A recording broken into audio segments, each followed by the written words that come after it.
Like many other secretive protagonists, besides going to school like a normal student, this young man also works as a part-time assassin at night. Yesterday, Kai stayed up all night chasing KPIs and people's lives. Today, he has to get up early for school, making him incredibly tired. Kai entered the classroom like any other day, and his classmate Midu Suji cheerfully greeted him. He is student number 35 in the class, the star player of the soccer club, and also the class president. Kai briefly returned the greeting, then pulled out a chair, sat down, and immediately rested his head on the desk, refusing to talk further. Midu Suji also felt a bit awkward. At that moment, another female student pushed her way in. She was Naga Serena, student number 22, a trendy standout girl among the classmates with a haughty and arrogant personality. She told Midu Suji not to bother greeting someone as rude as Kai. Midu Suji gave an awkward smile and replied, "Kai's probably just too tired to respond." Just then, the door suddenly swung open and Arashi Sasuke walked in. He is the epitome of rudeness, student number 1, and the leader of a notorious local crime gang. When Arashi entered the classroom, his underlings had to bow to him. He looked around, saw Kai sleeping at the back of the class, and went over to pick a fight. Arashi approached, but Kai still didn't react. He was still snoring loudly. Arashi angrily cursed, "You idiot, aren't you listening to me?" Arashi reached out to grab Kai to wake him, but Kai grabbed his wrist. Kai yawned tiredly and stared, asking Arashi what he wanted. Arashi got even more furious and yelled for Kai to let go of his hand. He was controlled by some invisible force, unable to move. Kai finally woke up a bit and let go of Arashi's hand. Arashi clicked his tongue, pulling back his hand, muttering curses, calling Kai a damn weirdo. Then someone appeared, telling Arashi, "Shut the hell up, you yap too much." This person was Kanzaki Jin, student number 8, both beautiful and talented in literature and martial arts, a top beauty at school with a cold and distant aura. Arashi was about to pick a new target for his troublemaking and asked, "Reina, what the hell are you babbling about again?" Suddenly someone stepped in to stop him. This person was the serious discipline vice president, very concerned about order, student number 29, Hashimoto Mirei. She told Arashi to stop causing trouble. Another young man with striking hair kindly advised Mirei, "Don't worry about other people's business. Be careful or Arashi might punch you." This guy was Narumi Yoshida, student number 23, shallow and frivolous, just like his appearance. Meanwhile, Kai had already nodded off again at some point. Seeing that too many people were watching, Arashi annoyedly pulled out a chair and sat down, casually propping his feet on the desk. Everyone had gathered. It was time to start class. This was Shinzo High School first-year class 2. Today was just another typical day in class with a lot going on. Kai, still asleep, suddenly sensed something. He saw a circle of light appear at Midu Suji's feet. The circle grew larger, engulfing the entire classroom. The students in class noticed and started to panic. Midu instructed everyone to quickly run out of the classroom. But with Kai's keen eye, he knew it was a hopeless attempt to outrun the blue circle that sucked all the class members inside. When they woke up, the whole group was in an unfamiliar place. Kai looked around, assessing the situation.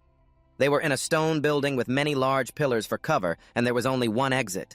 It was hard to believe, but it seemed like they had been swallowed by white light and dumped somewhere else. Other students gradually woke up all confused and unsure of who they were or where they were. Class President Midu reassured everyone, "Stay calm, things will settle soon. First, we need to check if everyone is okay."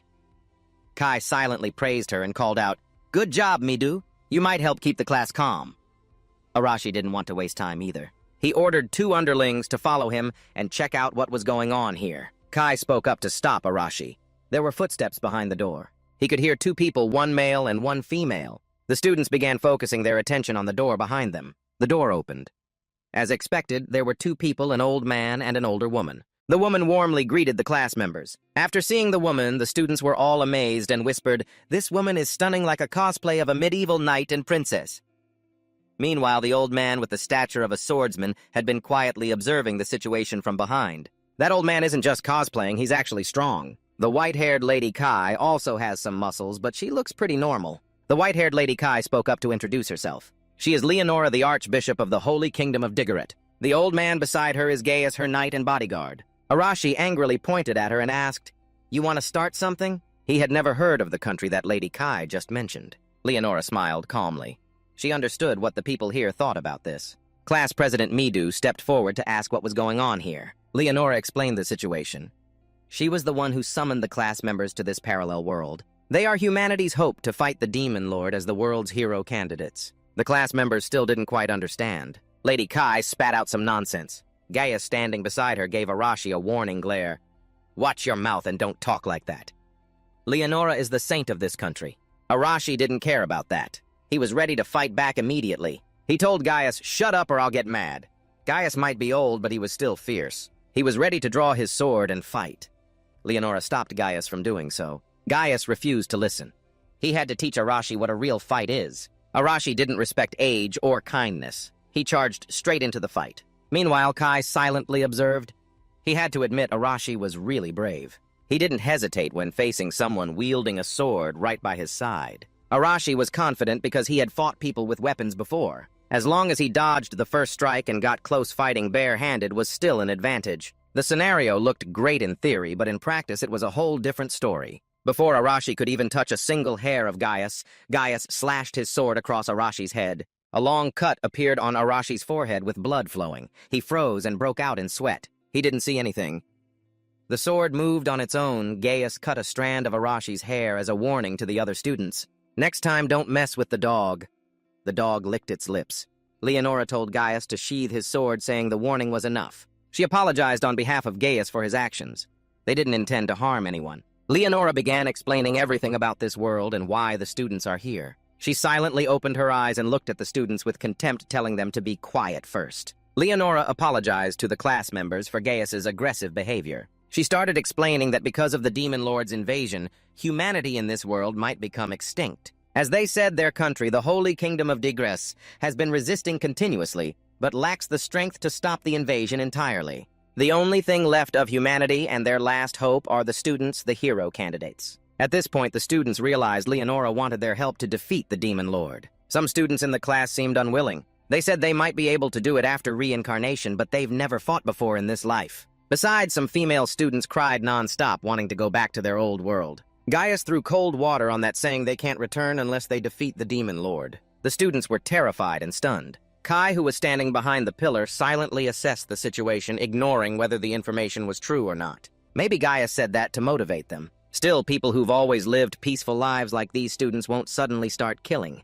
So they need experience and, above all, talent. Arashi, after being slashed once, still didn't back down. He faced Leonora and Gaius. Kai didn't hold back and called them bastards.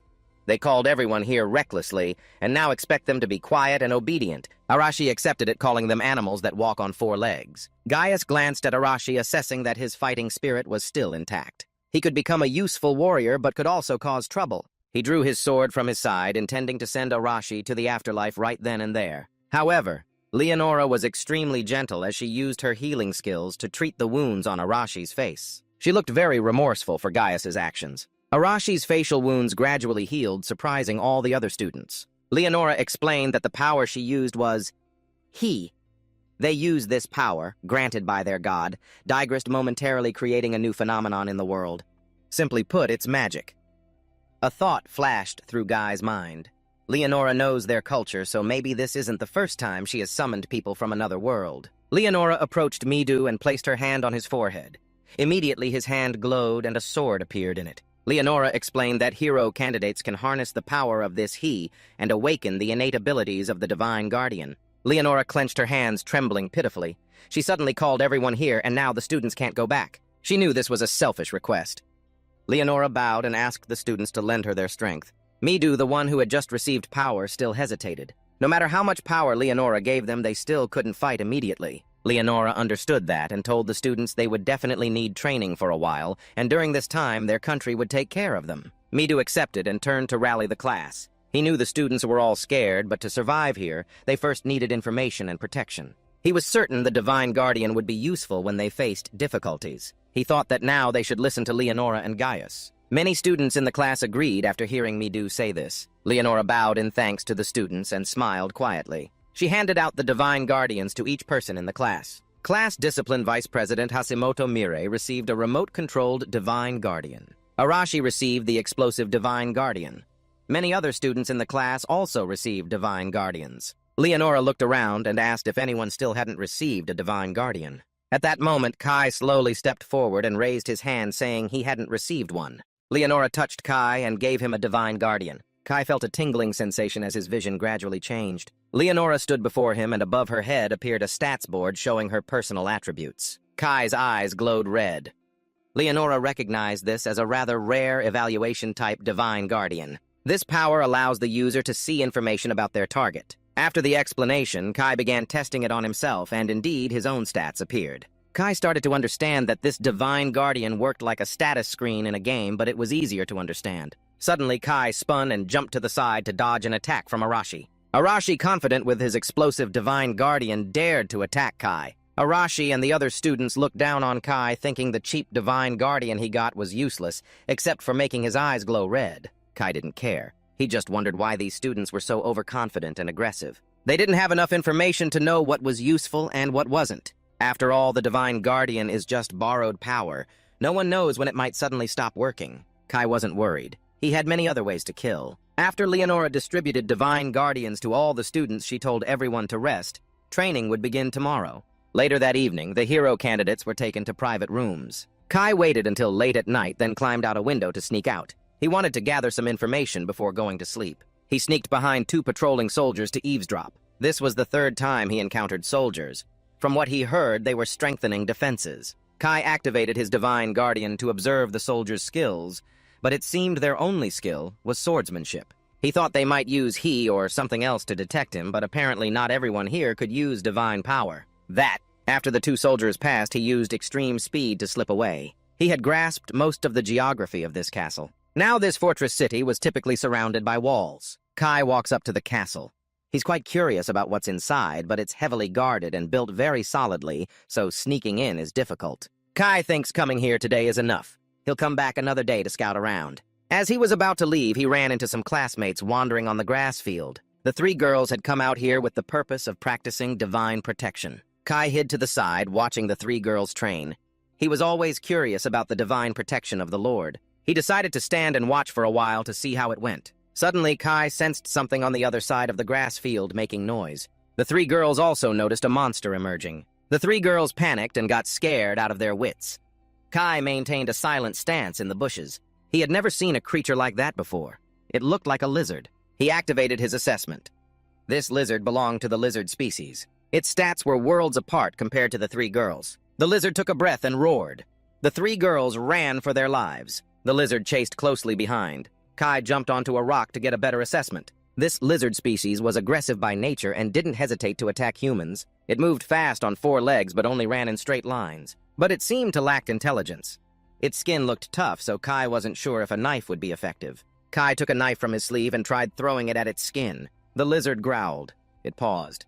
Kai quickly slipped behind a tree. It seemed the knife had some effect even if it was just a shallow cut. The 3 girls kept running desperately on the other side. Suddenly, a girl named Rena tripped over a rock and fell face first. Just as she was getting up, the monster was standing right behind her. The lizard raised its leg to strike Rena when suddenly a knife came out of nowhere and hit the lizard's head. The lizard collapsed on the spot. The other 2 girls hurried over to help Rena.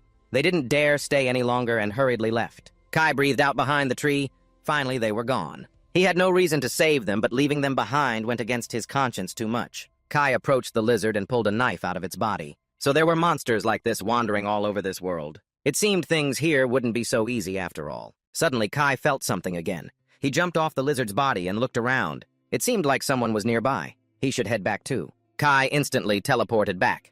The one he sensed was standing behind a rock somewhere. The man wore a cloak from head to toe. He approached the lizard. He stomped on its head. Blood splattered all over the black cloak. He was very disappointed to see that all the hero candidates were useless and weak. But Kai didn't seem to be a pushover either. The man in black licked the blood on his face. He felt extremely interested. The next day, the lizard's corpse was discovered. Everyone fell into deep thought. Some female students even had tears in their eyes, frightened. Mage Steady came to examine the monster's corpse. After some inspection, she concluded there were traces of spell usage, probably from a common demon. Maybe they were scouting to see how strong the hero faction was. Kai still hid in a corner, listening. He didn't know if spell and magic were different. Mido asked Teddy to confirm if this monster was controlled by a demon or something. Teddy praised him for being sharp. Strong demons could use curses to manipulate and control weaker monsters. Teddy was first explained by the Demon Lord. Monsters referred to creatures transformed by mana until they became unusually fierce and strong, and mana was the paranoia power created by gods and demons. In other words, it was the power used by demon lords and demons. So of course demons could easily defeat humans. Guys felt dizzy hearing this. He told Teddy to stop and dragged him away. The plan was maybe to use Steady to gather more information. The bigger issue was that this thing was being controlled by something else. So the identity of the one Kai sensed must be a demon, and it must be very powerful, because Kai barely recognized it for a moment. If it were around them right now, it probably wouldn't have been detected. The thought just flashed briefly. Kai felt an invisible pressure. Someone was looking this way. Arashi stepped forward to provoke Gaius again. They can't return to their world unless they kill the demon lord, and he wasn't planning to stay in this cursed world for long. Female student Kanzaki Jin agreed with what Arashi said. It was the first time she heard him speak human language. Midu thought the same. If they want to go back to their old world, the only choice is probably to fight the monsters. Some female students in the class began to cry softly, trembling with fear. Kai looked at them. Finally, they realized this was no game. Fighting means struggling to the death no matter which world you're in. It's best if they quickly learn how to gain power to protect themselves. Leonora comforted the students not to be too afraid. They just don't know how to use their powers yet. All they have to do now is train. The students here were chosen from other worlds as hero candidates. Their development speed is different from the locals here. And a week passed since the students began training. Kai rooted himself in the library researching books. He flipped through the pages. Now he could understand every letter. It was strange that they could talk with Leonora and Gaius from the start, despite not knowing the language here. Kai looked out the window. The other students were training. He was told that his combat evaluation skill wasn't divine protection, so he wasn't trained for fighting but was allowed into the library. Kai stood up. He had exhausted all the history and culture books of this world. It seemed there was no information about demons here either. He went outside and stood in a corner watching the students train. Just as Leonora said, the students were developing at an astonishing rate. The 5 strongest among them were Narumi, Arashi, Kanzaki, Hashimoto, and Nagas. However, there was another person with extraordinary development speed. That was Midu. Soon his sword skills surpassed Kai's trainer. Using his observation skill to check Midu's stats from just a week ago, his ratings ranged mostly from D to F. The speed was dizzying even though he was a genius. Maybe the divine protection of the Lord also directly affected things beyond just strength. After training, the students left in a line. They passed by where Kai was standing, pointing and mocking him. Kai didn't bother to respond.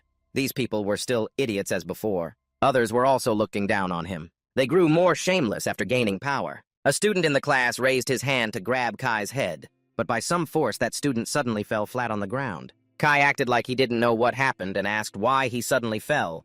The other fell on his back, staring at the sky, not understanding what was happening. Arashi felt embarrassed and told the guy to stop fooling around. Guys, here they come. Leonora and Gaius walked over together. Leonora seemed very pleased with the students' progress. The students were developing much faster than she expected, so she decided to bring the plan forward. Leonora wanted the students to train fighting monsters. The students all broke out in sweat after hearing that. The students followed Leonora and Gaius into the forest. The first drill would take place here. This place was harsh, so the students couldn't go in groups. Gaius told the students to split into groups of 2 or 3. The students began to form groups. Nagas Midu and a blonde girl formed a team. Arashi teamed up with his brothers. Narumi and Hashimoto teamed up together. The other students gradually formed teams. Only Kanzaki and Kai were left alone as 2 individuals, reluctantly had to form a team together. No one wanted to team up with Kanzaki, probably because they were afraid. No one liked her either. She was confident and indifferent. Also, she was proud, and seemed like she wouldn't let anyone stand in her way. After the students finished forming teams, Leonora excitedly announced that because this was a special occasion, the team that defeated the most monsters would receive a surprise gift. The first practice match began. Kai and Kanzaki entered the forest together. Kanzaki arrogantly told Kai not to get in her way. She didn't need him to do anything, just not to block her path. Her guardian spirit was stronger than the others. Kai wasn't one to overwork himself. He let Kanzaki handle things. Kanzaki flipped her hair and muttered, criticizing Kai for having no pride. Kai decided to observe Kanzaki's combat skills first. He sensed 4 presences nearby. They were surrounding them. A dwarf demon jumped out to block their path. It charged forward holding a spear. Kanzaki used her guardian spirit to command the monster to lie down. The monster sank into the ground. Kanzaki's guardian spirit was the Dominator, a power that forces targets to obey commands. Kai looked around, turning left and right. He said it seemed there were still a few monsters nearby. Kanzaki ordered the dwarf demon from before to drop its weapon, put its hands behind its back. She had only given 2 commands so far. Kanzaki was sweating heavily. Using this guardian spirit too long would tire her out. Kai understood it would consume mana if used a lot. He told Kanzaki to quickly kill that dwarf demon. More monsters were coming. Kanzaki shivered upon hearing this. She had never killed anyone before. This demon even looked somewhat human. Kai coldly glanced. So what if it looked human that monster tried to attack them, so these were their enemies? There was no reason to spare them. Kanzaki stammered, saying she knew. Kai clenched the stone in his hand. Although Kanzaki had power, she was still an inexperienced student from Japan. Things had been peaceful before. The only important thing now was whether she could make the right choice when facing danger. The other dwarf demons arrived. They growled and advanced toward the two. Kanzaki used her guardian spirit to order the newly arrived dwarf demons to lie down. Kai asked what she planned to do now. Kanzaki, exhausted, told him not to just stand there, but to help her quickly. Kai seemed reluctant to help. Wasn't she the one who said earlier he didn't need to do anything? Kanzaki was speechless. She had to act on her own. She ordered the monsters to twist their own necks. The controlled dwarf demons killed themselves on the spot. Kai realized Kanzaki could also give that kind of command. The harder the command, the lower the success rate. Kanzaki began to feel nauseous. Fighting and seeing dead bodies like this was a bit overwhelming. She was wrong to think this would be easy. Some don't face any mental obstacles at all. These attacked them, so they were enemies. It didn't matter whether they were monsters or humans. You had to kill your enemies. To survive, that's necessary. Kanzaki found it strange how Kai could stay so calm. He didn't even have power. Kai approached the dwarf demons to see if there was any new information. He asked Kanzaki what to do now. They could go on or turn back if she was scared. Kanzaki resisted, flicked her hair, and turned away. Of course they would go on. Although Kanzaki was trying to act brave, Kai could still tell. But even so, her personality wasn't that bad. The two of them could fight together. Narumi's group got chased and had their pants pulled down by a monster. They thought the monsters here were weak, so they picked a fight. But instead of scaring the dogs, they got chased by them. Narumi and Hashimoto realized running wasn't the answer, so they stopped and used their guardian spirits to attack together. Their combined attacks of wind and thrown stones were like mosquito bites on stainless steel against the bear. It was nothing. Kanzaki silently resolved to definitely return to the old world. She still hadn't repaid the kindness of the man who raised her. Now she really wants to show him how much she has grown and make him happy. Lost in thought, Kai asks Kanzaki if she's going on and not afraid of getting lost. Kanzaki says going straight can't lead to getting lost. But Kai thinks otherwise. If Kanzaki thinks that way, she's underestimating this forest. Every time Kanzaki says something, Kai shoots it down. No wonder she's annoyed. Shut the hell up. Who the hell do you think you are to be so full of yourself? The two keep walking and suddenly hear a loud scream. Kanzaki recognizes the voice as Hashimoto's. Kai asks what they should do next. Kanzaki doesn't hesitate and offers to help Kai. Didn't expect her to be so kind. Nearby Hashimoto and Narumi. Hashimoto is seriously injured by a bear and falls to the ground. She tells Narumi to run ahead and not to worry. Narumi isn't the type to just run away like that. He can't just leave Hashimoto behind. The two struggle to keep going when the bear swings at Kanzaki. She manages to use a guardian spirit to command the bear to stop. The bear tries to break free. Kanzaki knows she can't hold it for long and tells Narumi and Hashimoto to run. The bear follows closely. Just as expected, Kanzaki's power has varying effects depending on the number of targets. He asks if Narumi is still alive. Narumi seems okay. Kai tells him to quickly carry Hashimoto and get out of there. Narumi initially wants to stay and help, but Hashimoto is badly injured, so he has to carry her away first. After the others leave, Kai uses his guardian spirit to assess the bear. This bear is an armored bear species. All its stats are very high, especially defense. Its fur looks tough, too. Kai's attacks probably can't break through it. Kanzaki is sweating. She can't hold on any longer. Kai tells her she's held well enough and to run now. Kanzaki intends to, but her legs won't move anymore. She's exhausted and her legs tremble as if drugged. The bear is freed and moves closer to Kanzaki. Kai has no choice but to blindly pull out a smoke bomb and throw it at the bear. He takes the chance to carry Kanzaki away. They hide behind a tree. Kai tells her to stay quiet so the bear won't hear. Kanzaki finally notices their surroundings. She asks what the smoke just now was. He says it's a smoke bomb he made while others trained their guardian spirits. Kai's just bluffing a bit. Actually, he already had some devices on him before being summoned. Since they're limited, he doesn't want to waste them. These are basic assassin tools. Kanzaki suddenly feels extremely guilty. She went to help others, but put them in danger instead. Kai says she doesn't need to apologize. He's the one who should be thanked. Kanzaki shyly says thank you. Kai douses her with cold water. If she's always that meek, everyone will really love her. Kanzaki, embarrassed as if she stepped on a tail, snaps angrily. Kai tells her to be quiet so the bear won't know. Kanzaki now fully notices the situation. She asks what they should do if they should run. Kai says no need because right then Midu's group of 3 arrives. Midu activates his demon-slaughtering sword ready to solo the bear. Midu and the bear clash. He slashes and injures one of the bear's arms. However, its skin is too tough. Midu's slash doesn't do much damage. Nagas tells Midu to step back. She shoots fire at the bear. The bear roars loudly, burned by the flames. Naga smugly thinks the game is easy.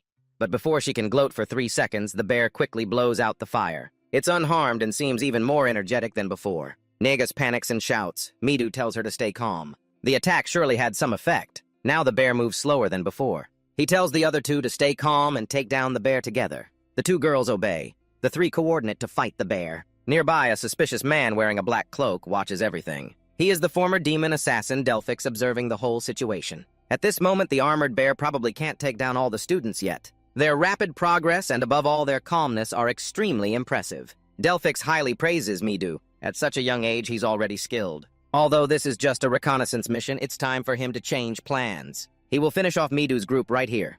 Meanwhile, the 3 Midu members coordinate to seriously injure the bear. Dio-Fish draws his sword, intending to pull a dirty trick, but suddenly he feels something cold behind him. Turning around, he sees Kai pointing a knife at his neck, having done so unnoticed. Kai looks at Delphix with murderous eyes. If you know what's good for you, shut up.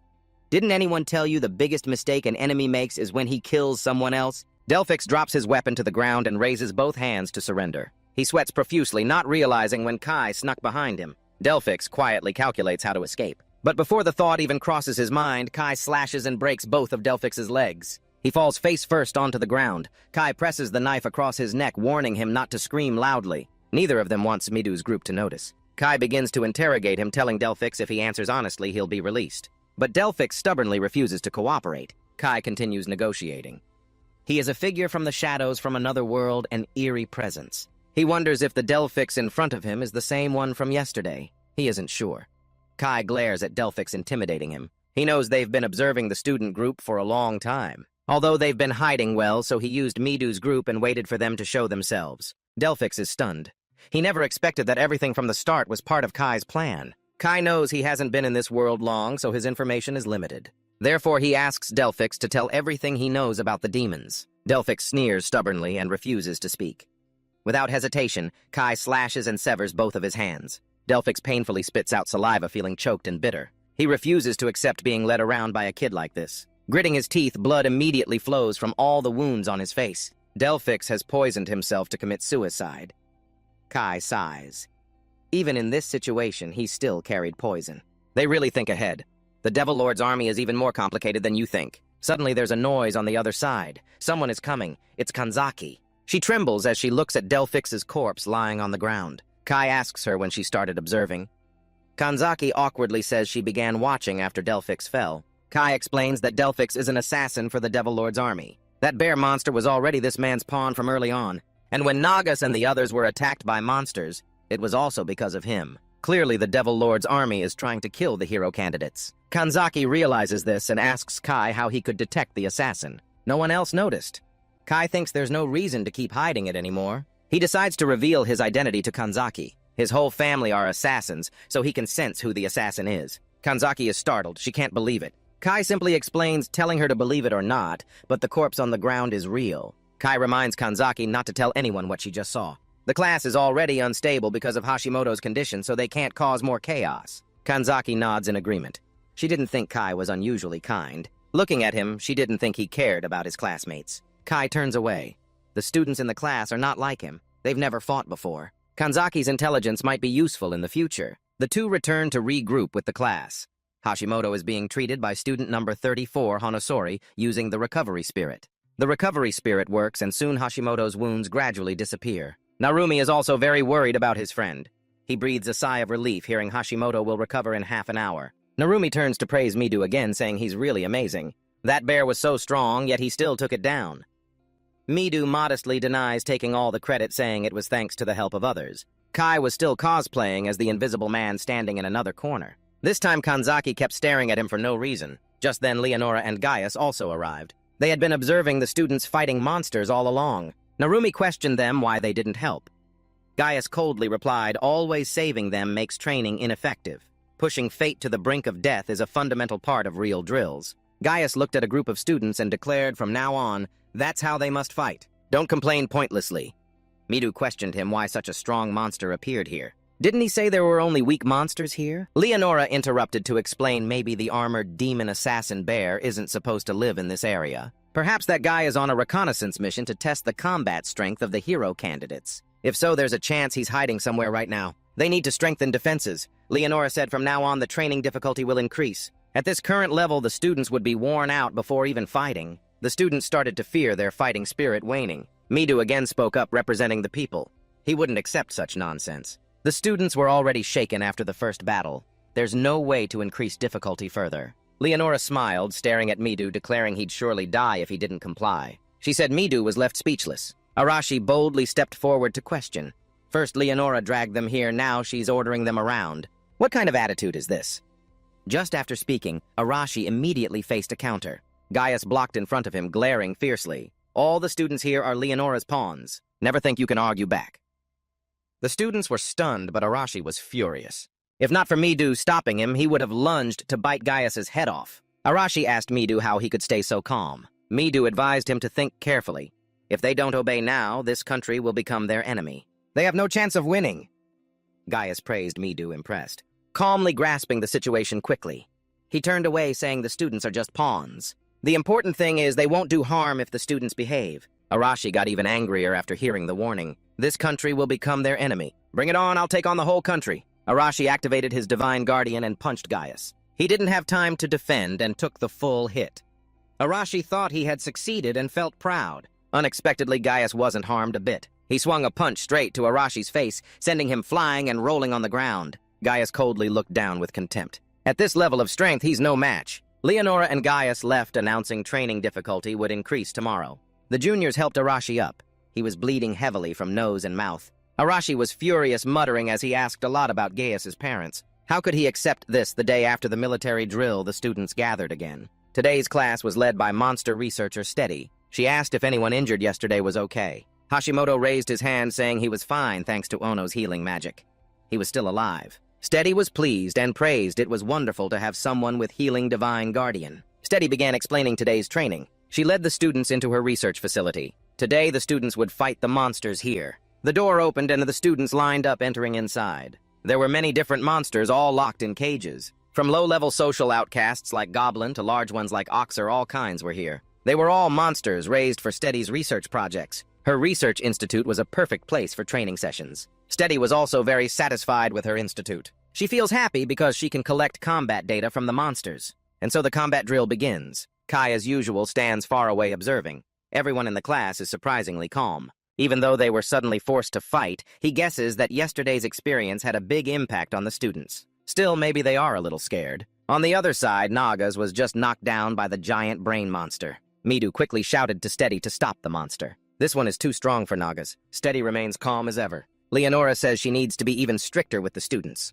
She doesn't think that monster is too strong. Hero candidates with guardian spirits shouldn't lose to a monster of that rank. On the other side, Nagas also stood up, starting to get annoyed. Burning with spirit, he called out fire to burn the brain. The most important thing in battle is willpower. Anyway, these things should be easy for the students. The only thing stopping the students from feeling that way is their worry. Hesitant Teddy continues patiently explaining to Midu. If the students can increase the level of their guardian spirits, they can create many different variations of them. Kai has overheard a bit.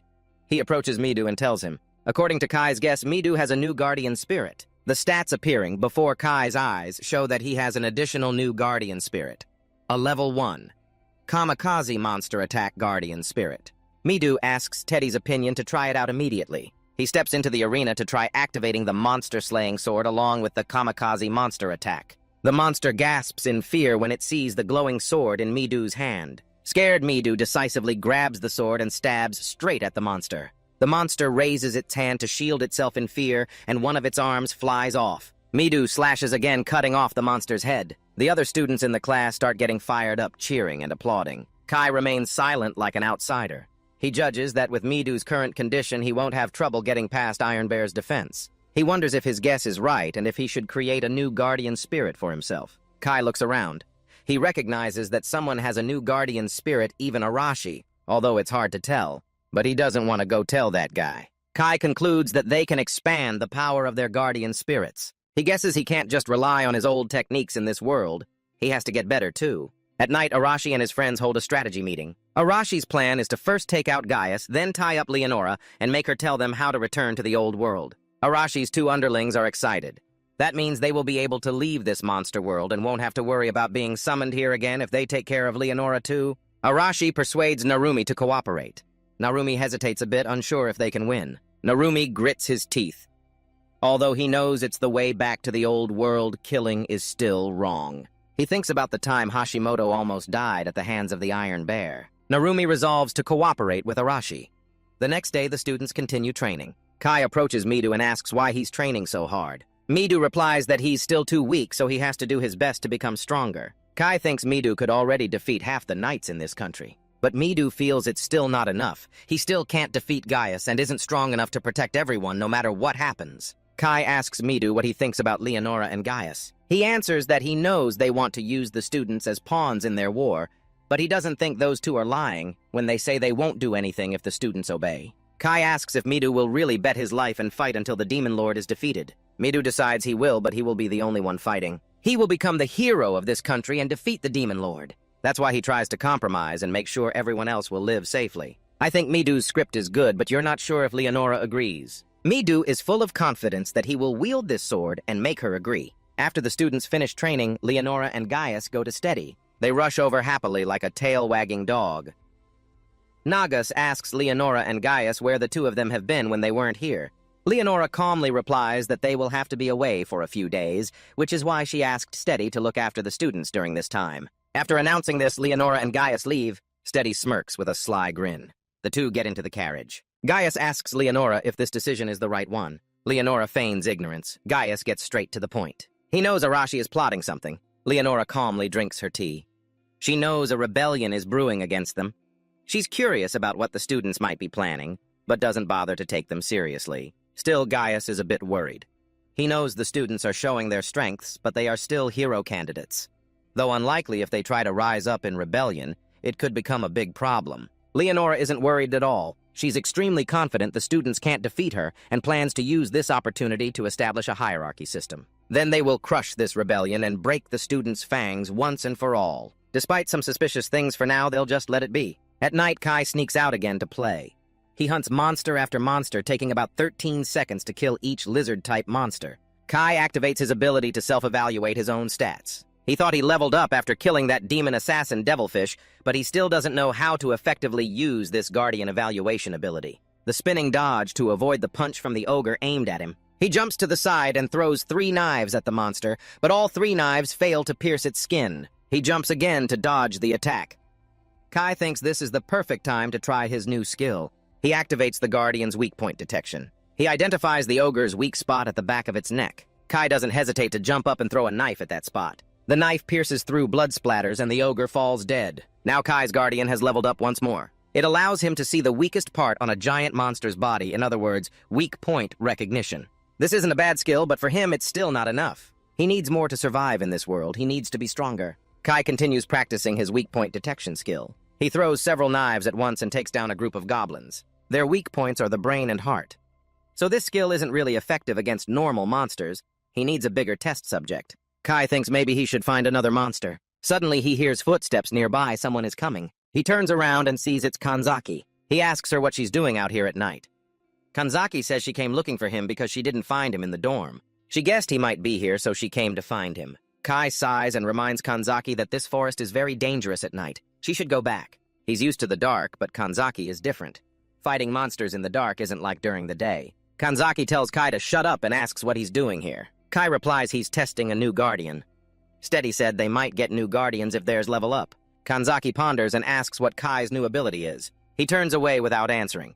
Kanzaki gets furious. She came here worried about him, so what's with that attitude? Kai suddenly asks Kanzaki if she's really worried about him. Kanzaki is a blushing, shy girl, stammering and turning bright red. Kai stops listening and tells Kanzaki to go home quickly. He's going to keep testing the new skill. Kanzaki tries to say she'll go with him, but suddenly smoke rises nearby, and monsters pour into the area where the students are. Midu and Nagas have no choice but to fight. They don't know what's happening. Kai and Kanzaki run as fast as they can back to their dormitory, which is on fire. Kai asked a student what had happened, but the student didn't know either. He woke up because he saw fire and monsters everywhere. Kai quickly concluded that this was the work of humans. The ringleader must be somewhere around here, and they had to find and catch him. Suddenly, a voice praised Kai's deduction, saying it was very good. It was Steady, sitting perched on the wall. Kai was wondering how these monsters could have gotten inside, but now it all made sense. These were all monsters from Steady's laboratory. Teddy didn't deny that these monsters were her cute test subjects, and she had given them some drugs to make them stronger because they were too weak before. Kai questioned Steady's purpose. What benefit would killing the hero candidates bring? Steady calmly replied that it was an order from higher-ups. She was ordered to eliminate the hero candidates. Even if she lost her current position by doing this, she didn't hate the students, but she would kill them all. Kazaki sweated nervously. Could the order from higher-ups really be from Leonora? Steady stood up and denied it, saying she had nothing to do with that old fox. It was an order from the Demon Lord. She was the Demon Lord's spy, and if she did well, she would get a researcher position with the Demon Lord. Kai frowned. Could it be that she had sunk so deep into darkness that all she cared about was researching monsters? Steady pushed up her glasses and ranted that humans couldn't understand the true nature of the mysteries they called monsters. The dormitory was still burning fiercely. Steady stood proudly on the wall and ordered all the monsters to charge forward. Kanzaki used a spell to freeze all the monsters, and Kai's opponent was Steady herself. However, Kanzaki's spell had no effect on her, and the monsters immediately broke free from the suppression. To Kanzaki's astonishment, Teddy laughed loudly and said that as a scientist, she obviously knew how to deal with rebellious monsters. Then the smaller monsters also charged all at once. Kai told Kanzaki to fall back. He grabbed a knife and cut through one by one wherever he went. Monsters were slashed down. But these were just a few examples. There were still many more of them. Whenever one jumped out, Kai punched it immediately. Even the huge oxer took a kick and fell flat on the ground. The remaining monsters began to be cautious of Kai's strength. Seeing this, Steady quickly shouted, "What are you doing? That guy doesn't even have a powerful guardian spirit." Kai began to activate his evaluation Steady Archimedes, age 28. Everyone always thought Steady was female, but in fact he was a handsome guy. Attack, defense, agility, endurance, mana, all at peak level. Status half-demon, magic domination skill level 1. Now Kai knew why Kanzaki's domination spell didn't work. The monsters were taking orders from someone with stronger magic. Strong demons could use domination magic to control monsters. Steady whistled to give an order to someone, saying he would end it before that happened. Immediately, a huge fireball flew down from above. Kai looked up to see a dragon breathing fire from its throat. This was Steady's trump card, the fire dragon. Although he didn't want to play his strongest card, the situation left him no choice. The fire dragon whipped its tail hard against a chimney pillar, causing rocks to fall on Kazaki's group. They couldn't dodge. All they could do was stand there helplessly. Luckily, Kai was quick enough to save her. The dragon was preparing to attack again. Kai asked Narumi to take Kazaki away from there. The fire dragon flapped its wings and charged at Kai. Thanks to his skills, he spotted its weak point, the reversed scale on its neck. He immediately slashed hard at it, but the skin was too tough. Kai couldn't cut it with his current attack strength. The situation was starting to reach a dead end. Suddenly, Arashi appeared towering on a rooftop, saying, "Look the perfect size to be my prey." Then he jumped down and kicked the dragon's knee. However, it didn't affect it at all. The fire dragon got even angrier and unleashed a massive stream of fire. Arashi rolled on the ground to put out the fire. Kai sighed helplessly. He had been careless. Still, it must be admitted that Arashi is very strong. Kai stepped forward. Now the two of them had to work together to defeat it. Arashi arrogantly said he didn't need help. However, Kai insisted he could see its weak spot but didn't have enough strength to attack it. Arashi responded to Kai's request for cooperation, "So you want me to help? I don't team up with rookies. There's no time to argue." The fire dragon began attacking with its tail. Both of them jumped at the same time to avoid being knocked down by its huge tail. Then the dragon continued to breathe fire, aiming straight at Arashi. Arashi gradually became powerless with his current ability. He couldn't defeat it alone. Finally, he had to accept Kai's offer to cooperate. Kai said its weak spot was a reversed scale on its neck. He would attract its attention. Arashi would target a blast on that scale. For this young man, that was very simple. Teddy stood above, shouting, "Why are you just standing there like a statue? Kill them!" The fire dragon obeyed its master's command. It showed off its power even more. One roar could blow everything away. Kai began attracting its attention, then distracted it by running away. "I think you should dodge this way and that to both catch it off guard and stay alive." This was the moment. Arashi ran fast toward that reversed scale and punched it hard with all his fury. The fire dragon hit at its weak point, obviously couldn't resist. It screamed in pain. The fire dragon was completely defeated. To Steady's astonishment, Arashi looked smug after defeating such a formidable monster. Calmly looking up, he said to Steady, "You've lost your trump card. So are you going to continue?" Steady, though very panicked, loudly said he still had many other kinds of monsters. But all of his monsters were lying all over the ground. The other students' group had put these monsters into an eternal sleep. Teddy, frightened, tried to run but was blocked by Narumi. He slipped and fell because of carelessness. Of course they wouldn't let him die. Kai pointed a knife at his face. It was midnight, and they had spent too much time fighting, but there were some things he wanted to ask. Teddy was scared out of his mind and begged for mercy. He would say everything he knew, but some force wouldn't let him survive. It immediately took Teddy's life brutally. That might have been a curse.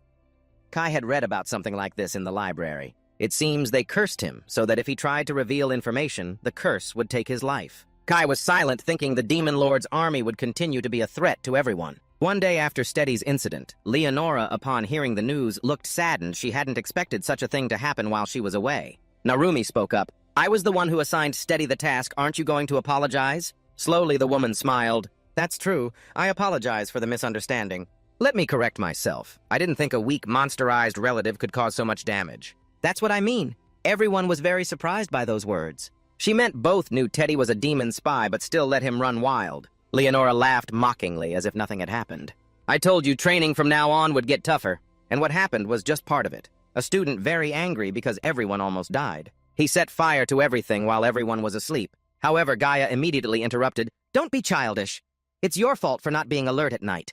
No one else could say anything more. Only Kai felt the man was right. They hadn't noticed the monster until it was too late. But it's still unreasonable to expect more from average high school students. Now we move on to the next main topic.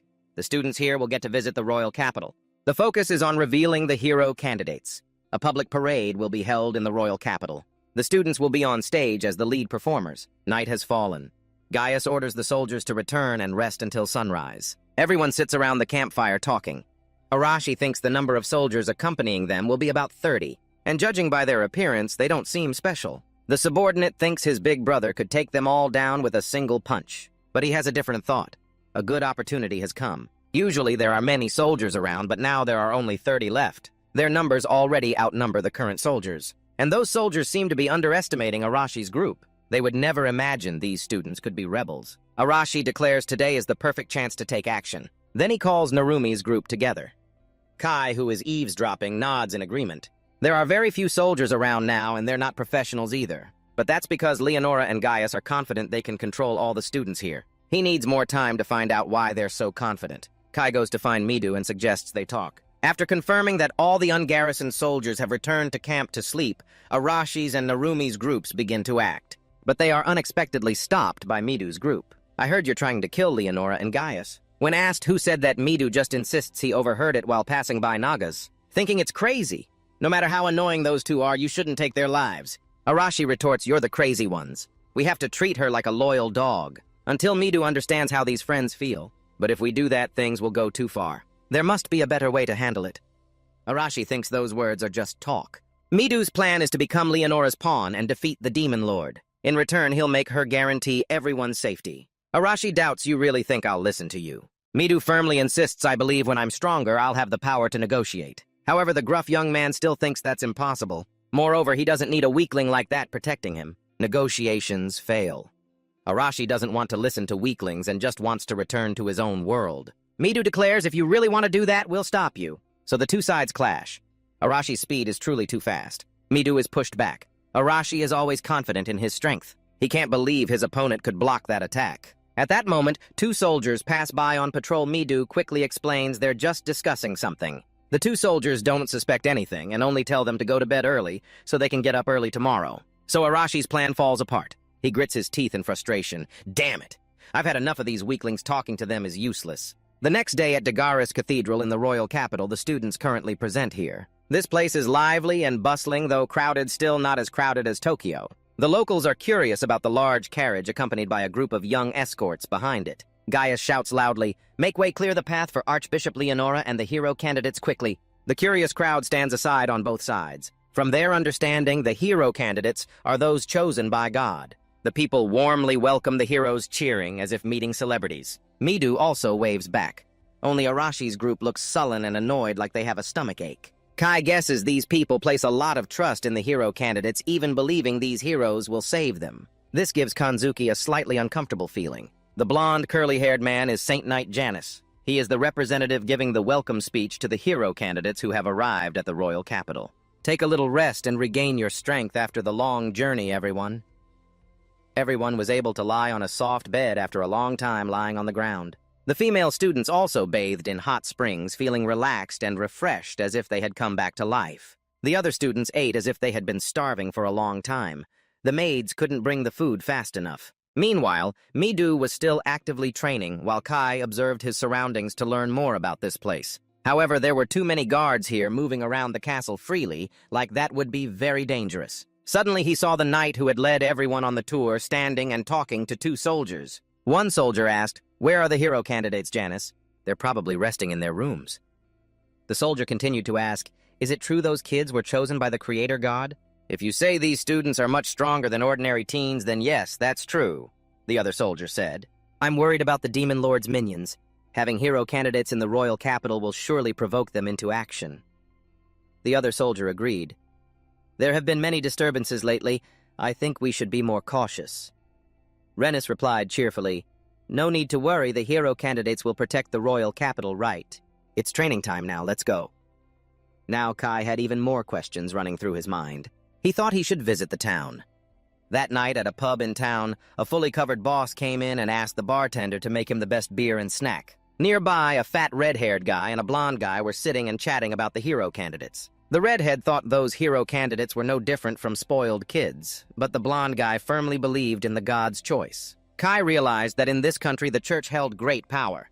The people feared the church more than the king or the nobles. The beer was brought over and he took the chance to ask the bartender a few things. He agreed. "The thing is, I just arrived in this country and don't know much. I've heard a lot about the Demon Lord's minions. Who are they exactly?" The old bartender scratched his head and replied, "You know this country is at war against the Demon Legion, right? Currently, the Demon Lord, the leader, is the most terrifying monster. It's said humans can also be seduced by the overwhelming power of the Demon Lord. Those are the Demon Lord's minions. They rampage across the country and just a few days ago blew up a noble's mansion." From Kai's understanding, they were basically a terrorist organization. He walked around town thinking, the hero candidates have to defeat the Demon Lord, so having students in the royal capital will definitely provoke the Demon Lord's minions. That's why everyone looked very worried. Suddenly, Kanzaki rushed over anxiously. "Finally found you. Where have you been?" Kai said. "I was gathering information because they're in a completely unfamiliar place." Kanzaki knew this, but was very worried about him going alone because it was very dangerous. Kanzaki even enthusiastically wanted to accept his help. However, he flatly refused. "I can handle it myself, just stay quiet and stay with the others." Kanzaki wasn't willing to be so harshly rejected. "You should be glad I'm willing to help you." Kai sighed. "Well, let her help a bit then." He said, "I need information about the royal capital. Can you talk to people in town?" She immediately agreed with a bright flower-like smile. No sooner said than done. Then happily and excitedly she went off to do the mission. Nearby, a mysterious, fully covered man was watching their every move. He gave a sly smile. After walking around the town and returning, Kai still didn't get any useful information. But at least he learned about the existence of a new enemy. Suddenly he heard quite a loud noise nearby. Such a late night, and there was noise coming from inside this room. Kai entered and saw that many of his friends were gathered here. He went over to ask what was going on. A female student said Kanzaki had disappeared. He goes to ask what's going on. A female student says Kanzaki has disappeared. Onya was the first to notice because the two of them shared a room. Everyone is actively searching for her, but no one knows where she went. Kai sighs. "So that's it, no one knew she disappeared too." Makes sense, since Kai doesn't share a room with anyone. Kai doesn't mention that Kazuki has entered the town. He lied that he knew nothing and had been sound asleep in his room earlier. Midu turned to everyone and said, "Listen up, it's pretty certain she's not in the castle. The sun is about to rise, let's go out and find her." Although Nagas once thought they should leave Kanzaki alone, the situation now was that they had to follow Midu's lead. It was quite dark now. Everyone in town was still sound asleep. Kai began searching for Kanzaki, guessing she would only be nearby. Suddenly, he saw something peeking on the ground. It was Kanzaki's student ID card. While he was intently examining it from all sides, several cloaked men with swords suddenly ambushed him. Kai dodged lightly like a feather, then grabbed one by the wrist and let them stab each other. He frantically dealt with them one by one. The remaining man, seeing his comrades die gruesomely, turned pale with fear and trembled. Kai looked at him with a sharp gaze. "Your skills are terrible. Whether you're a spy or a warrior, you look just like an ordinary person. What's your purpose here?" The man was very scared but refused to say a word. This made Kai even angrier. He declared he would make him reveal everything he knew. Meanwhile, Kanzaki was locked up in a mysterious place. Her hands were tied on both sides. The soldiers there kept mocking her. She firmly insisted that even if asked 100 or 1,000 times, her answer would remain the same. She had nothing to say to these trash. They were just trying to get some information about the heroic candidates. Because of her resistance, the two men tore off her outer garment. Kanzaki's face turned as red as a gak fruit, but she still couldn't do anything. Despite being humiliated, Kanzaki did not reveal any information about her teammates. Kai had also been present and observing for a while. He used his skill to activate an assessment. They were just ordinary people, but it was hard to believe Kanzaki was kidnapped by these guys. Then he threw 2 knives, stabbing both of them in the temples without missing. He then stepped out to unlock Kanzaki's chains. She seemed very embarrassed for not being able to help and causing more trouble. Kai didn't care, just reminded her not to make noise. Other things could be discussed later. They had to escape now. But before they could leave, someone stepped out of the shadows. Suddenly, that person charged straight at the two of them and swung hard at the ground. Luckily, Kai was quick and quickly stepped back. The attacker was Janus, the Holy Knight. He wanted to eliminate all the heroic candidates under the Knight's orders. His true identity was the general of the Demon Lord's army invading this country. Kai also confirmed that the entire capital was surrounded by the Demon Lord's army. This country was facing extinction. Venus declared she would end it faster by killing all the heroic candidates. Then both prepared to fight, one wielding a knife, the other a sword. Kai began evaluating his opponent, Janus Walter, 28 years old male. Attack, defense, agility, endurance, and energy all ranked B. Normal condition. Sword fighting skill level 3, fire. Magic level 3. All of his skills were at level B, proving he was well-rounded and should not be underestimated. Janus charged the attack first. Kai jumped back to dodge. He raised his hand with a red magic circle and commanded fireballs to burn the target. Many fireballs shot out from the magic circle. This was fire magic. Kai had no choice but to fly up to the middle hill to avoid it. Janus took advantage of Kai, hovering mid-air, unable to dodge, and tried to land a deadly sword strike. Kai threw his knife at him, but it was completely useless. His sword suddenly ignited and turned into a flaming sword. It seemed like the match was coming to an end with Kai losing, but unexpectedly, just after one word, he got hit right in the forehead with a metal candy. As a result, that guy went to sell salt faster than expected. Kai looked at his gun. He didn't plan to use it in this situation because the ammo was limited. But he was right, he shouldn't have jumped into Kaohsiung. Kai needs to learn how to fight enemies head-on if he wants to survive in this world. At this moment, Kanzaki crouched behind the wall and poked her head out, wondering, is that a gun? This is standard equipment for an assassin. Kanzaki felt really scared knowing someone in her class had been carrying a gun all along. But anyway, she had to thank him for coming here to save her. Kai shyly denied it was just a coincidence. Kanzaki wasn't able to use her dominion power. She didn't know why, but she couldn't use magic while handcuffed with those restraints. After being released, everything returned to normal. Those handcuffs were truly special. Kai took the enemy's cloak and put it on Kanzaki to make her feel less awkward. Then they would leave this place together. Kanzaki quickly turned back to report that those people just tried to attack everyone in the class. However, he already knew this in advance. Someone Kai caught when arriving here revealed everything. It was the only coward who survived that failed raid. He was scared of being kicked out begging for his life.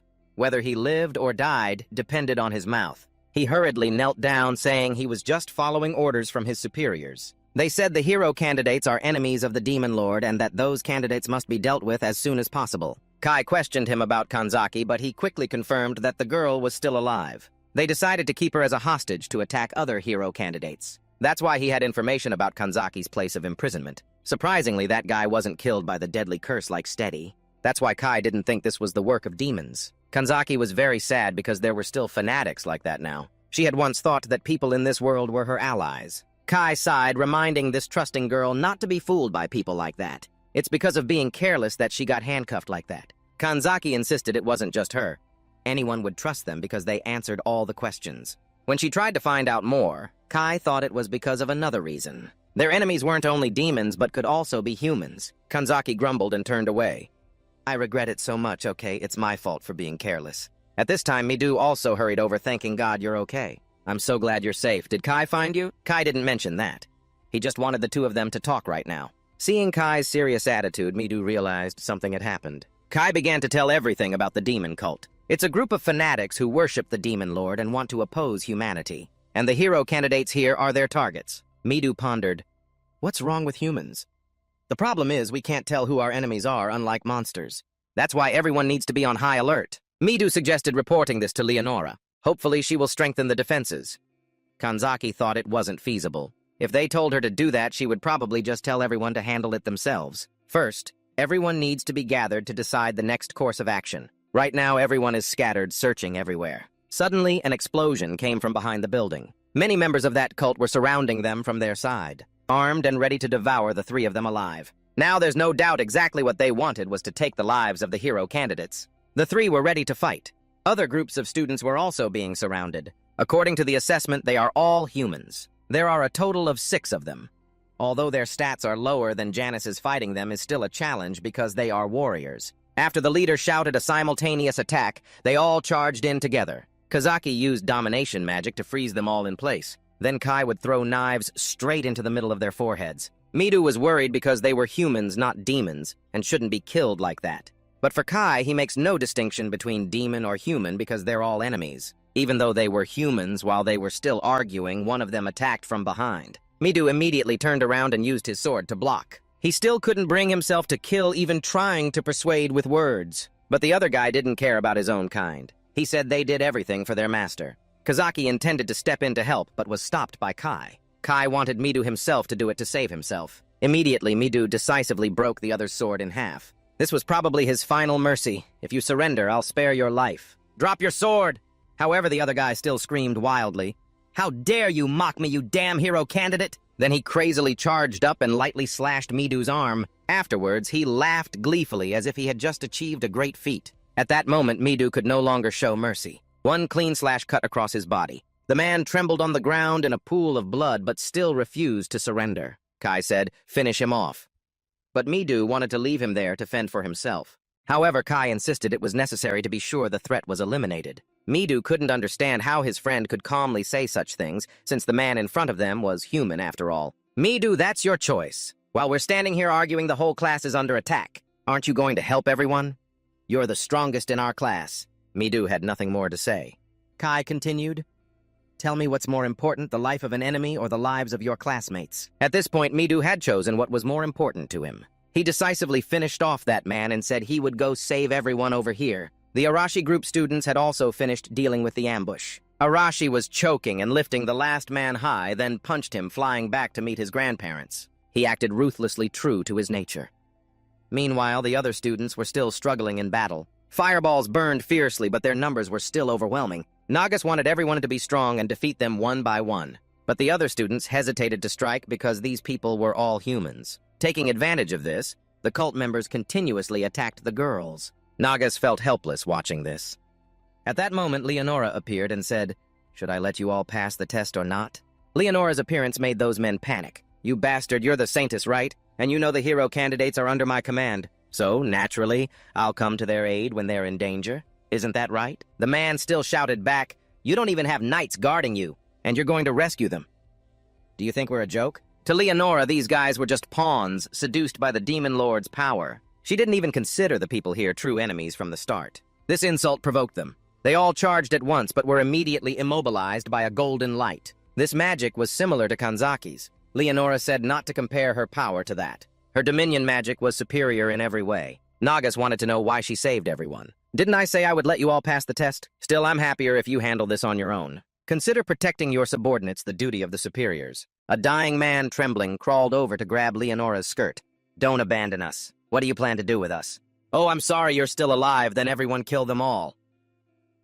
This order stunned everyone into silence. Then the bodies of the students moved on their own. Each person held a sword that automatically stabbed straight down into the dying people on the floor. Despite the female students' fear, the swords did not stop. Kai and Kanzaki observed the entire situation from the rooftop. He realized this was a level 3 domination magic, much stronger than Kanzaki's domination power. Leonora can control many people at once. Its power and range are on a completely different level. Everyone needs to find a way to counter this ability. That night, 12 hours after the demon cult's attack, the students gathered. The female students were in very bad shape. They were truly shocked. Narumi said resentfully that she would not forgive Leonora for controlling others and forcing them to kill. It was truly cruel. Nagas was also controlled, but only felt uncomfortable. She knew it would be much harder for others. She took all the blame on herself. Midu also blamed herself for not stopping it in time. Everyone encouraged Midu because he had saved many people. Kazaki also blamed himself, saying if he had arrived earlier, things would have been different. Kai coldly said that even if they had come earlier, nothing would have changed. None of them were strong enough to fight Leonora. Previously, the three split into two groups after defeating the attackers with Midu. Doing so could save as many classmates as possible. As a result, the three saved a few groups but couldn't get there in time to save Nagas and the others. The demon cult probably won't be the last time Kai encounters them. But witnessing their General Zenith being destroyed, they might not act again for a while. Moreover, there was a more important matter to focus on right now. Kai turned to Kanzaki and asked, "Can you come with me for a moment?" He led her into a room and closed the door. This made Kanzaki blush shyly. However, Kai coldly said to find a way to counter Leonora's domination magic, "I want help from someone with similar power like you." Kanzaki pushed aside her embarrassment and asked, "So do you have a plan?" Kanzaki replied, "First, dominate me for a day." After the hero candidates defeated the demon cult, the kingdom held a large parade to celebrate their summoning. This showed that after the hero candidates displayed their strength against the demon cult, they were welcomed with open arms by the citizens of the royal capital. Facing such a joyful atmosphere, Kai doubted whether this was the scenario Leonora had pre-planned for everyone. If that was true, she was more dangerous than he had thought. Everyone gathered outside the city gate. Leonora spoke, "It seems everyone is here very good. I want all of you to return to Alpha Temple City. Alpha Temple City is where the students were summoned to. It might be territory under Leonora's control." Leonora would not go with them. She had to handle some issues related to yesterday's events, and Gaius would be in charge of caring for the hero candidates. Naga spoke. "I guess we can go back, but the dormitory we stayed in was burned down." She knew. Suddenly, Nagas caught Naomi's frightened expression. She approached to ask, but Naomi said she was fine, though her appearance and face said otherwise. Leonora suddenly spoke, "Is there something wrong?" Her voice scared Nami so much she slipped and fell. Luckily, Nagas quickly ran over and caught her. After that, Leonora said she would take her leave first. In a daze, Nami kept telling her friend to stop. Leonora left with a mysterious smile on her lips, glad to hear that. "See you all next time." The other students seemed unhappy with her behavior, but right now no one can do anything. Night has fallen and everyone continues to gather around the campfires. The Arashi group hasn't given up and still wants to carry out their plan. Kai realizes this because Leonora is not here and there are only 30 soldiers far weaker compared to the hero candidates. That's why this is the best chance to kill Gaius. In this situation, there's no reason to stop them. For now, just sit back and watch the show. Narumi is in charge of taking Gaius to a remote place under the pretext that a monster resembling a dragon has appeared. But when they arrive, he seems confused. "Strange, I clearly saw it somewhere around here." This area lies along the road leading to the royal capital. It would be very dangerous if a real dragon lived here. Gaius plans to return to report this urgent matter and gather the hunting team. Suddenly, Narumi points forward, drawing all of his attention there. Taking advantage of this, Arashi launches a surprise attack from behind with a devastating explosion. The distance was too close. Luckily, Narumi escaped in time, or he would have been hit too. Gaius is injured, blood flowing over one side of his face. Arashi stands up, brushing off his clothes. "Even my highest level firepower wasn't enough to kill him. He's as tough as a leech, but killing stubborn bastards is my specialty." Arashi puts on a tough front before the seriously injured old man. "You know we lured you here, right? Of course, we set a trap just for you. You need energy to defend yourself. But that attack still seriously injured you, didn't it?" Gaius didn't expect these brats to use such cheap tactics to ambush him. No matter how they're judged, Arashi's only goal is to kill him, so he doesn't care about tactics. Regardless of judgment, it doesn't matter. Seeing he's surrounded by other students, Gaius stands up, grips his sword tightly, and prepares to fight. Arashi immediately orders the other students to advance. Don't hold back against him. Make sure he dies here. Gaius knows there's no way to stop these reckless students, so he decides to shoot a flare into the sky as a distress signal. Kai and those nearby see it too. He knows things are getting more difficult. Arashi accidentally ruined everything.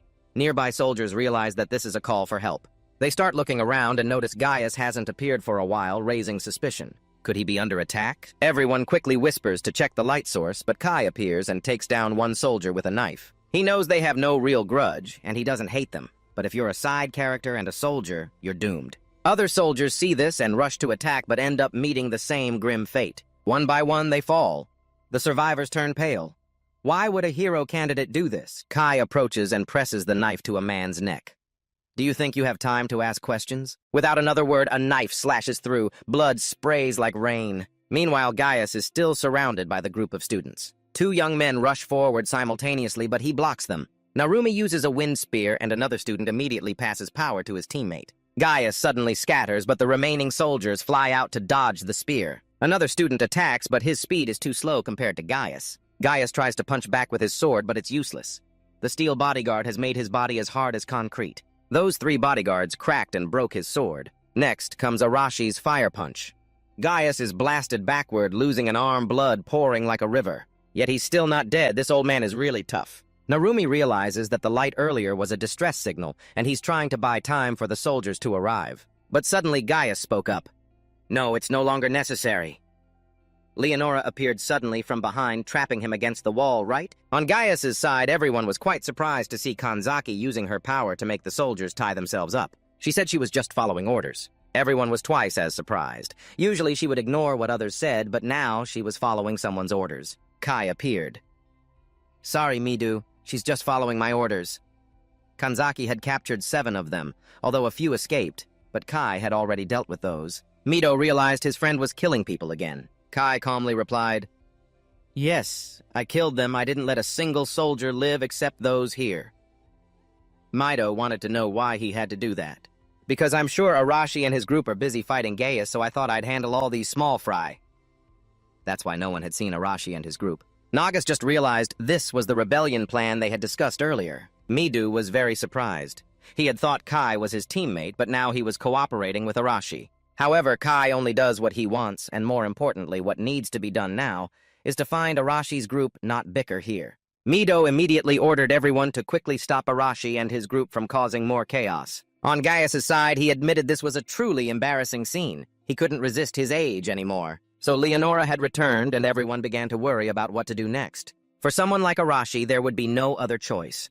After everything, he wouldn't just accept running away. Everyone realized the woman in front was the one controlling everything. Leonora calmly said, "Of course there are conditions that must be met. If you store enough energy to resist, that's fine. But you all rely on guardian spirits and aren't used to controlling your own energy, so in a way you are all weaklings. That's why I can control everyone." Arashi felt this woman was despicable. He bet she couldn't win if everyone fought with all their strength. Leonora just laughed. "What a cheap provocation. Fine, I'll handle this alone. I will break your fangs." Hearing this, Gaius began to worry that Leonora would use her power to enslave them. That's a bit much. Leonora didn't care. She knew she was the holy maiden and she would love herself more than anyone here. Then both sides started Innova. Leonora used heavenly wood, immediately causing stones to rise from the ground and slam into Arashi's stomach. Next was heavenly void, sharp winds like knives, along with a tornado that knocked him away. Arashi lost consciousness. Heavenly fire burned along with heavenly water, drowning the opponent until suffocation. The result was also unconsciousness. Despite being at a disadvantage, Arashi still loudly challenged, "You think you've won, you damn woman?" At this time, Midu's group arrived and stopped the fight. Arashi knew this kid wanted to stop him recklessly, but for him to be stopped, it had to be with power. Arashi hated Midu's pacifist method. Even others in Arashi's group couldn't trust those below. However, Nagas completely agreed with Narumi, but instead of acting alone, wouldn't it be better if everyone worked together? Although there were still objections to violence, they made Midu think. Leonora broke the atmosphere. "In this situation, and you all are still arguing, at this moment everyone must take responsibility for starting the rebellion. Do you think I will forgive you if someone steps up to bear the rebellion right now? That means Leonora will show no mercy. She used heavenly wind to blow everyone away." Narumi tried to resist, but it was useless. Leonora's tornado was naturally stronger, pushing Narumi down, then sweeping everyone away together. Everyone suffered a heavy shock and pain. Mido watched worriedly, but Arashi reassured that no one would get hurt, so stay calm. Arashi shouted loudly, "If you want to protect everyone, you must change yourself first. Everyone will die if you keep going like this." At this point, there was obviously no other choice. Midu had to pick up the sword and fight. Nagas and her flames were strongly in agreement as well. Even the elder couldn't keep calm anymore. One by one, the other classmates also agreed with this only choice, although they didn't like it much. So Leonora would have to fight against the group of hero candidates. She was very confident she would show these kids the difference between the two sides. On this side was Kai's group, along with Kanzaki. Kanzaki didn't know what the two of them would do next.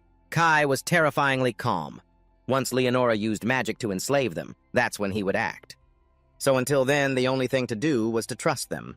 On Midu's side, they faced the full assault of the hero candidates. Gaius, despite being gravely injured, stood up to protect the Saintess. Even though he knew he wasn't strong enough, he was still Leonora's knight at this moment. Seeing this, Leonora helped heal his wounds. Immediately, the wounds on his arm also healed. Gaius was strong again like before, even stronger than before. The Narumi group had struggled hard to get through everything just to eliminate him, which now seemed like all their effort was wasted. NASA encouraged everyone that with their current strength, they could also defeat them. Leonora was very calm.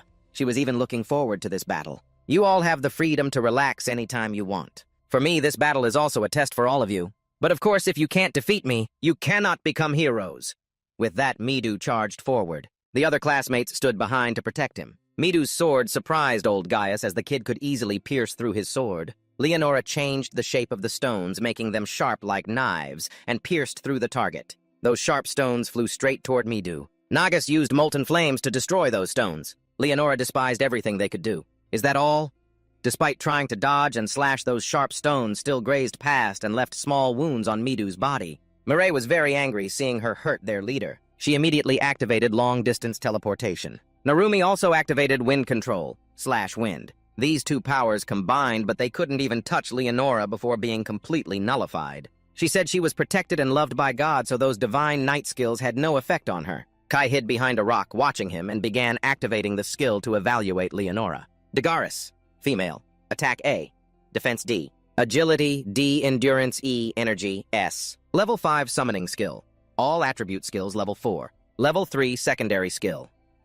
Although defense stats were relatively low, she never needed to use it from the start. A physical attack could pierce through Leonora's defenses, but Gaius would be the one to block the way. Arashi was fighting Gaius. It seemed he was getting tired. He chose to use kicks instead of a destructive blast. But Arashi thought he didn't need to use it against an old, useless man. Then he declared he would send Gaius down a hole. Midu would be in charge of eliminating that woman. Midu agreed, but if he couldn't use divine protection, this sword wouldn't be able to pierce her. A friend threw him another sword. Midu caught it and got into battle stance. Finally, he was ready for a real duel. Midu knew there were people who had placed a lot of trust in him. So by any means, he had to defeat Leonora. Leonora stood there calmly radiating a lot of killing intent. Midu kept slashing non-stop. If divine protection didn't work, then none of his friends could help him in this fight. Because the distance between them was too close, they couldn't help either. Although Arashi was very annoyed and restless, the other students had no choice but to stand still and watch. They would become a burden if they joined the battle. At this moment, Gaius strikes with a sword. Arashi returns with a punch. His speed even surprised Gaius, forcing him to stagger backward. Arashi started taunting. "What's wrong, old man? Why are you suddenly so slow? Your wound may have healed, but it looks like you haven't regained your strength yet." Gaius was no pushover either. The old man began to compete fiercely. Meanwhile, Arashi had reached the point where he could no longer use his divine guard. Midu was struggling, no less. Leonora launched a series of huge fireballs continuously. Midu managed to dodge, but the situation was not promising. If this continued, she would crush him. From this distance, there must be some way for Midu to defeat Leonora. Leonora praised Midu's ability, saying, "Not many people in this country could dodge her attacks like that." Midu admitted that no matter how hard he tried to avoid her attacks at that distance, it was only a one-sided battle. He had to find a way to attack Leonora from far away, or get closer somehow. Because everyone's divine guard was useless, and they couldn't help any further. Long-range attacks were Leonora's strength. Midu had no choice but to approach her by force. He had to be even faster than before. Even Leonora was surprised by Midu's speed. To avoid being closed in on, she caused the ground to sink. Then the flames engulfed Midu when he lost focus. Up to this moment, that kid was still trying to concentrate all his strength in his body. And now all at once he wanted to use it to attack Leonora. You have to admit this is truly a terrifying kind of talent. However, even now a so-called saintess is still better than a hero candidate. Midu was beaten unconscious. Meanwhile, Arashi was still confronting old man Gaius. With his current strength, he could no longer use his explosive strike. Defeating him would become more difficult. It even seemed to be a dead end. The old man took advantage of Arashi's hesitation and lunged, slashing at him. Arashi took a sword strike straight to the stomach. A bitter outcome for a stubborn youth. Gaius placed his sword on Arashi's shoulder. "You're still just an amateur. This is what happens when you can't use your divine guard." Arashi seemed to awaken. He didn't need the power of the explosive strike just to show the old man how strong he was. Arashi used all his strength to stand up, much to Gaius's astonishment. Then he gave it all back with a gigantic punch. Gaius was knocked flying backward, coughing up broth and lying motionless. Arashi had won. Meanwhile, Midu had regained consciousness. Images of his friends appeared in his mind, reminding him he must protect everyone. His friends were suffering. He didn't want to see them like that. Midu's revival made Leonora frown. She didn't expect this kid to still be holding on. However, she remained confident. No matter how hard he tried, he couldn't get close to her. But no, Midu really did manage to get close to Leonora. Then he slashed her arm. Blood dripped down. Leonora had forgotten to be cautious. While still confused, Midu appeared again from behind. Leonora panicked and turned around. Midu successfully slashed again. Leonora sensed something very different. It wasn't that she wasn't cautious, but that Midu had closed the distance almost instantly. So that's the skill of shrinking the world when he received the power he wished for. It means God loved him. However, for Midu, he only wished for a power that could help him protect everyone. But no matter how strong, he still couldn't touch Leonora. The sword tip stopped just before touching her neck. Leonora's spell prevented Midu from moving. From the beginning, she never intended to use it, but it was Midu who left her no other choice. Kai was still watching from afar. After the trump card appeared, the crucial moment had come. He turned to Kanzaki and said to start. Leonora never thought she would have to use slave magic, but it was Midu who forced her to do so. Midu was stuck unable to move, right after the other friends were also suppressed. Leonora was very pleased because everyone was doing quite well. She said she would let everyone pass. Leonora never thought Gaius would lose. Well, even if he's a knight, he can still be replaced. As long as she controls the hero candidates, there won't be any problems. Narumi knew from the start it was a lost battle, but without a countermeasure, they couldn't do anything. Leonora said the reason she was allowed to summon hero candidates was because at some point she could easily control everyone. Otherwise, these boys and girls here would become a threat to the Empire. Suddenly, 3 knives flew toward her. Leonora quickly used heavenly wood to shield herself. She knew Kai had been hiding all along and that he was the one who killed her cute slaves. Kai stepped forward and said, "I'm surprised. I didn't expect you to pay attention to an ordinary person like me." From the start, Leonora found Kai strange. Even though his divine guard energy was useless, he remained calm. That's not the trait of an amateur. Honestly, Leonora was a bit disappointed in Kai. She didn't expect him to appear in an unwinnable battle like this. Kai looked with eyes sharp as knives. Whether this battle was won or lost depended on him. Leonora found this kid interesting because he was very confident. "Then show me what you got." Immediately, Kai was also suppressed by the slave divine guard magic. Leonora was very confident in her magic. As long as she used this type of magic, she could win all battles. But before she could finish her sentence, a bullet pierced through Leonora's shoulder. It was Kai. But no one knew how he could escape that suppression when she clearly used slave magic. Kai fired another shot. Leonora panicked, not knowing what kind of weapon could prevent her from defending. Kai said this was the deadliest tool in his world. He only had a few bullets left, so he really didn't want to use them all. Leonora calmed herself down and told herself to stay cool. She didn't know why her magic had no effect, so this time she would use heavenly fire to burn the enemy. She planned to burn Kai while he was off guard, but only his cloak caught fire. Kai appeared behind her without her noticing, raising his gun and aiming straight at Leonora's head. Just by watching Midu's battle, he knew she wasn't suitable for close combat. Her trump card, the slave magic, doesn't work on Kai. Right now, Leonora had thousands of questions in her head about why this was happening. Clearly, this magic shouldn't be ineffective, but in fact, this was a risky move where Kai gambled whether it would work or not. But in the end, Kai won this gamble. Going back to that night, Kai said he had recently spent time researching magic. He hadn't found any information about slave magic yet, but on the other hand, Kai discovered something important. The skill used first will have priority over the skill used afterward. That means if Kanzaki uses domination magic on Kai first, it will nullify the slave magic. That's likely to happen, plus the divine guard ability is still much stronger than magic. Kanzaki worried because her technique was much weaker compared to Leonora's slave magic. However, technically, it all depends on Kanzaki's level 1 domination magic to counter Leonora's level 3 slave magic. Kanzaki continued to worry because even so, if she used her skill first, she could still lose control over her own host. However, that possibility is very low. Steady's domination magic has surpassed Kanzaki's domination magic. At that time, Kai thought the demons would obey Kanzaki's orders, but he was wrong. Simply put, Steady's magic was used before Kanzaki used his skill to counter Leonora's enslavement magic. The same principle might work here. It's definitely a gamble because Kai himself doesn't know how far he can move while under domination. At this moment, Leonora also realized Kanzaki's help and that Kai was under her domination. Leonora gritted her teeth in frustration, partly from pain, partly because these kids' tricks were really low. It seems everything is over now. Saint Leonora can't use her powers because she's been blocked by these handcuffs. Kai borrowed them from the demon god's followers. Apparently, they can also block Saint Leonora's skills. Kai said he would release her if she sent everyone back to their world, but that's impossible. Leonora can only summon here. Returning to the old world requires a different skill. Kai knows this woman isn't lying, and her records don't mention that skill. He then asked why she said they could return after defeating the demon god. Summoning people from another world requires a huge amount of energy. Leonora begged God to help her successfully summon everyone. In other words, everyone was summoned here by God's will, and after completing the mission, they will likely return to where they belong. Kai confirmed again and we can return. Are you sure that's possible? Leonora confidently answered yes. I have summoned many hero candidates before you, but no one could get close to the demon god. Kai had never heard her mention them or what happened to the previous hero candidates. Most were killed by the demon god's army. Some survived and went somewhere, but no one knows where they hid. Hearing this, who wouldn't lose motivation? That's why Leonora hadn't said anything until now. So you all want to stay here forever. Sooner or later, the demon god's army will attack and you'll have to fight them, which means everyone will have no other choice. To win this battle, we need the kingdom's support. Leonora said she would overlook this if allowed to leave. But Kai said no way he plans to send her straight to hell. But Midu hurriedly stopped him. Kai didn't understand why his friend intervened. Kai thought he had thought it through, but it seems he's still clinging to that naive ideal. Midu said he agreed because he believes she knows how to help everyone return.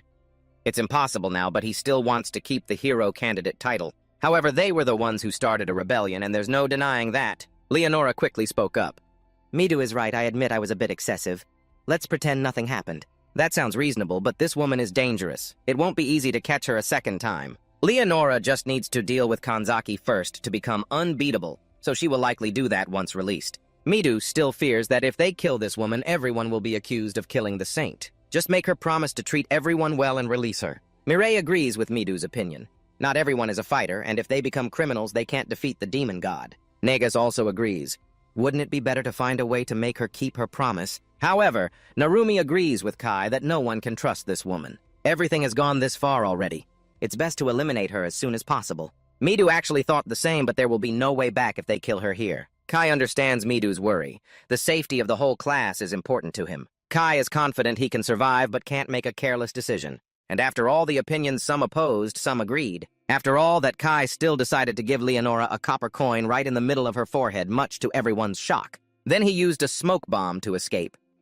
Everyone became more intense as Kai dealt with Leonora before the other students also decided that this could not be forgiven. They believed that Kai always only thought about himself. Only Narumi and Kanzaki stood firm like pillars. She couldn't believe he had taken this woman's life. Everything happened exactly as he said. Kai said the main goal was for everyone to kidnap Leonora and learn from her how to return to the real world. If they found out she couldn't do that, Kai wouldn't let Leonora survive. However, Kai understood that even knowing there was no way back to their world, Midu would still protect her. At that moment, Kai would pull the trigger without hesitation and run away. Kai was ready to take all the blame for killing the saint alone. That's why he let a few soldiers escape so they could spread the word that Kai was the culprit behind everything. If they saw him as a criminal, everyone returning home wouldn't be a problem. Kanzaki was very worried, fearing things wouldn't go so smoothly. But Kai was very confident. That was when her power became useful. If anything happened, use domination magic to negotiate with the kingdom.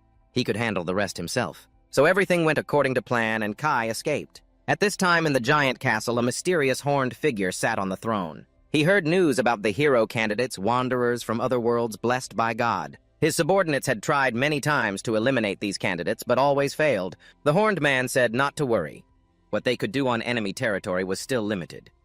Let them be. Sooner or later they would appear and things were getting more interesting. This man was the supreme general of the Demon Lord's army, one of the 4 heavenly kings, king of Windbox. So 2 days had passed since that incident, and Kai was still wandering in the forest. According to the map, he was very close to a city. He decided to climb to a higher spot to observe. Finally found the city. Walking there would take about half a day. Night fell, and Kai had arrived at the city walls. A criminal who killed the saintess couldn't enter the city through the main gate because no one knew how he would be treated. Kai decided to sneak in using a rope. After successfully sneaking in, the first thing he had to do was earn some money. Kai got a little money from the soldiers he had killed. However, it wasn't enough. What caught his eye was a small tavern, a better place to make money. Kai went inside and ordered a beer and some food. A drunken customer sitting nearby started a conversation. I've never seen your face before. Are you a traveler? Yes, I was forced to leave my homeland and I'm looking for work. Are you running away from the Demon Lord's army invasion? I'm sorry, although it's a misunderstanding, this misunderstanding is actually good. Kai asked if there was any work around here and whether he needed to reveal his identity. The owner brought a beer and said, in that case, you should become an adventurer. Adventurers can take any available jobs from the guild. Usually it's about conquering magical beasts, but if you lack skill, you'll be dealt with immediately. However, the owner felt this young man wasn't inexperienced. Kai said if it's magical beasts, he can handle it. Then he asked how to become an adventurer. Becoming an adventurer is simple. You just need to go to the guild in the city center and register. They are in great need of new adventurers, so they won't ask for the participant's identity. The reason the owner knew so much was because he used to be an adventurer, but retired due to a knee injury. That night, Kai stayed at an inn. He might stay there a little longer. Although the receptionist had seen this guest's face, she showed no reaction. After all, there are no image recording devices in this world, so he doesn't need to be overly cautious about this. Kai went to the guild for adventurers. There were many people there, and the atmosphere was lively. He approached the reception desk and said he wanted to register as an adventurer. The receptionist said Kai needed to pay 1 silver coin to register. Kai immediately handed over the money. When asked for his name and origin, Kai made up a different name. The name he chose was Siren, 17 years old. The Demon Lord's army had invaded his homeland, so he drifted to this place. Kai couldn't believe the alias he used in the real world was also used here. The receptionist began registering Kai with that information and stamped it. With this, he completed the registration process. The receptionist continued explaining the system used by the guild. Based on their achievements, adventurers are ranked from A to F. Of course, the higher the rank, the more valuable the rewards. Additionally, high-ranking adventurers can receive more difficult missions. Since Siren is new, he was registered as an F-rank adventurer. He can rank up by completing missions. All missions are posted on the bulletin board. There, she advised him to choose an F-rank mission as his first task. Kai approached the bulletin board.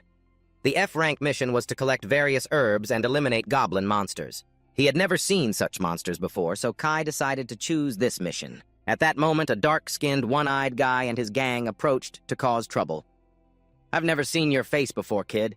You planning to tame some goblin monsters, I advise you to stop. For a kid like you, that's impossible." Kai thought to himself, who are these idiots anyway? Are you bored or something that you come here to cause trouble? Kai didn't want to make a big deal, so he calmly replied, "Thank you for the warning.